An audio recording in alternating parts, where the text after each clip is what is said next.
नंदिनी रोजाना सुबह जल्दी उठ जाती, पूरे घर की झाड़ू लगाती, बर्तन झाड़ू पोछा करती। सुबह की चाय रोटी के बाद जो सबसे जरूरी काम था वो था जंगल से फूल चुनकर लाना और उन फूलों से माला बनाकर बेचना। दरअसल नंदिनी के माता पिता बचपन में ही गुजर गए थे और बचपन से ही वो अपने चाचा चाची के साथ रहती थी। उसके चाचा चाची दोनों कोई काम नहीं करते थे, बल्कि नंदिनी जिन फूलों की माला बनाकर बेचती उसी से ही घर चल रहा था। कितना समय लगा दिया तूने आने में? फूल तोड़ने गई थी या बगीचा बनाने? चाची, पास के जंगल में अब फूल खत्म होते जा रहे हैं, इसलिए तोड़कर लाने में समय लग जाता है। ममता, ये सब इसके बहाने हैं। दिन ब दिन कामचोर होती जा रही है ये नंदिनी। अब देख ले तुझे इससे कैसे काम निकलवाना है। मैं तब तक पुलकित को बाजार घुमा कर आता हूँ। चलो पुलकित बेटा, चलो। बता कहाँ लगा दी इतनी देर, वरना झाड़ू से तुझे इतना पीटूंगी ना कि तुझे तेरी नानी याद आ जाएगी। चाची, मैं सच कह रही हूँ, पास के जंगल में बिल्कुल भी फूल नहीं है। चल मान लिया कि तू सच बोल रही है, तो एक काम कर, कल से तू पास के जंगल की जगह वो दूर नगर के पास जो एक जंगल है ना, वहां से फूल तोड़ कर लाया करेगी। चाची, वो जंगल तो बहुत भयानक है, मैं वहां कैसे जाऊंगी? और वो भी बिल्कुल अकेली, रास्ता भी बहुत खतरनाक है। मैंने सुना है वहां पर बहुत सारे जंगली जानवर होते हैं। शादी लायक तेरी उम्र हो गई और तू बच्चों सी बातें कर रही है। इतना भी खतरनाक जंगल नहीं है जो तू इतना डर रही है। चुपचाप कल से फूल तोड़ने तू उसी जंगल में जाएगी। बेचारी नंदिनी चाची के कहने पर अब गांव से दूर बने प्रताप नगर के पास वाले जंगल में फूल तोड़ने जाने लगी। वो जंगल बहुत भयानक था। ये जंगल तो कांटों से भरा हुआ है, मैं क्या करूं? अगर फूल तोड़कर नहीं ले गई तो चाचा चाची बहुत गुस्सा होंगे, पर मुझे सचमुच बहुत डर लग रहा है, मैं फूल नहीं तोड़ पाऊंगी। नंदिनी भयानक जंगल देखकर डर जाती है, इसलिए वो बिना फूल लिए ही वापस आ जाती है। ये क्या, आज तू फूल लिए बिना ही वापस आ गई? मैंने तुझे कहा था ना कि तू दूर प्रताप नगर वाले जंगल में जाना।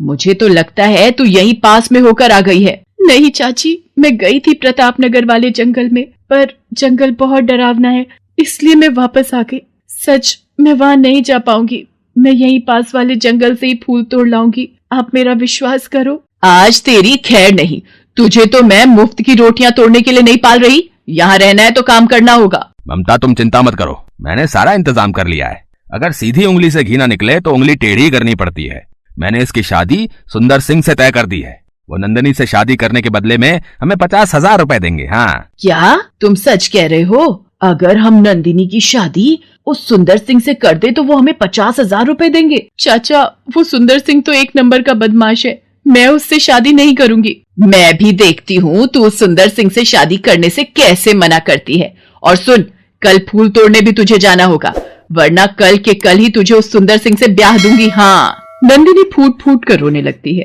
बेचारी गरीब अनाथ लड़की अपने अत्याचारी चाची चाचा के साथ रहने को मजबूर थी। उसका इस दुनिया में कोई भी नहीं था। अगले दिन नंदिनी हे भगवान, मेरी मदद करो, मुझे इस जंगल में बहुत डर लग रहा है, मुझे हिम्मत दो। एक काम करती हूँ, जल्दी जल्दी जो भी फूल मिलते हैं उन्हें तोड़ लेती हूँ। हाँ, उस तरफ फूलों के बहुत सारे पेड़ हैं, वहाँ से तोड़ लेती हूँ। ये पेड़, इस पर बहुत सारे फूल हैं। रुको बहन, रुको, ये फूल मत तोड़ो, मेरे ऊपर मेहरबानी करो। मैं और मेरे बच्चे इन फूलों का रस पीकर ही जिंदा हैं। हम इन फूलों के अलावा दूसरे फूलों का रस नहीं पी सकते। अगर तुमने इस पेड़ के फूल तोड़ लिए तो मैं और मेरा पूरा परिवार मर जाएंगे। अब मैं क्या करूं? मुझे तो बहुत सारे फूल तोड़ कर ले जाने थे। ठीक है, मैं इस पेड़ के फूल नहीं तोड़ूंगी, तुम अपने परिवार के साथ यहाँ पर खुशी से रह सकती हो। धन्यवाद बेटी, पर तुम बहुत उदास दिखाई देती हो, मुझे अपनी दुविधा कहो, शायद मैं तुम्हारी कुछ मदद कर सकूं। नंदिनी ने रोते हुए अपनी सारी दुख भरी कहानी उस तितली को बताई। घबराओ नहीं नंदिनी, तुम बहुत दयालु हो, तुमने मेरी मदद की है। देखना, अब तुम्हारे जीवन के सारे दुख दूर हो जाएंगे। मैं तुम्हें ये जादुई फूल देती हूँ, इसे तुम अपने पास रखो, ये फूल तुम्हारी कही हर बात मानेगा। नंदिनी घर की ओर वापस आने लगती है। तभी रास्ते में प्रताप नगर के सिपाही मिलते हैं। सुनो सुनो, सभी ध्यान से सुनो। महाराज भान सिंह के पुत्र कुंवर वीर सिंह की तबीयत में कोई भी सुधार नहीं आया है। दूर दूर से वैद्य और हकीम भी बुलाए जा चुके हैं, पर कोई भी इलाज कुंवर वीर सिंह को ठीक नहीं कर पाया है। महाराज भान सिंह का आदेश है, जो कोई भी कुंवर वीर सिंह को ठीक करेगा उसे महाराज की ओर से मुंह मांगा इनाम दिया जाएगा। महाराज मान सिंह इस वक्त अपने पुत्र की तबीयत को लेकर बहुत चिंतित हैं। सिपाही जी, क्या मैं महाराज से मिल सकती हूँ? उनके पुत्र को शायद मैं ठीक कर सकती हूँ। सिपाही नंदिनी को राजमहल में लेकर जाते हैं। महाराज, ये लड़की कहती है कि इसके पास कुंवर वीर सिंह की बीमारी का इलाज है। क्या तुम सच कह रही हो? तुम्हारे पास मेरे पुत्र की बीमारी का इलाज है? क्या तुम मेरे पुत्र को ठीक कर सकती हो? महाराज, मैं आपके पुत्र को देखना चाहती हूँ। मेरा पुत्र पिछले 5 वर्षों से सोया हुआ है। दुनिया में सारी औषधि, जड़ी बूटियों का लेप लगाकर देख लिया, सब कुछ देख कर लिया, पर कोई औषधि काम नहीं आई। अगर तुम हमारे पुत्र को ठीक कर दो तो हम तुम्हें मुंह मांगा इनाम देंगे। महाराज, अगर आपको कोई आपत्ति ना हो तो मैं कुछ देर के लिए एकांत चाहती हूँ। हाँ पुत्री, हम कक्ष के बाहर चले जाते हैं। तुम इत्मीनान से हमारे पुत्र को देख सकती हो। महाराज मानसिंह और सिपाही कक्ष से बाहर चले जाते हैं। नंदिनी तितली का दिया हुआ जादुई फूल अपने हाथ में लेती है। जादुई फूल, मेरी इच्छा है कि तुम्हारे स्पर्श से कुंवर वीर सिंह निद्रा से उठकर आंखें खोल लें। नंदिनी जैसे ही कुंवर वीर सिंह की आंखों पर जादुई फूल से स्पर्श करती है, कुंवर वीर सिंह अपनी आंखें खोल लेता है और उठकर बैठ जाता है। तुम कौन हो और मेरे कक्ष में क्या कर रही हो? पिताश्री महाराज, ये लड़की कौन है? हमारे पुत्र कुंवर वीर सिंह की आवाज। इसका मतलब पुत्र तुम ठीक हो गए?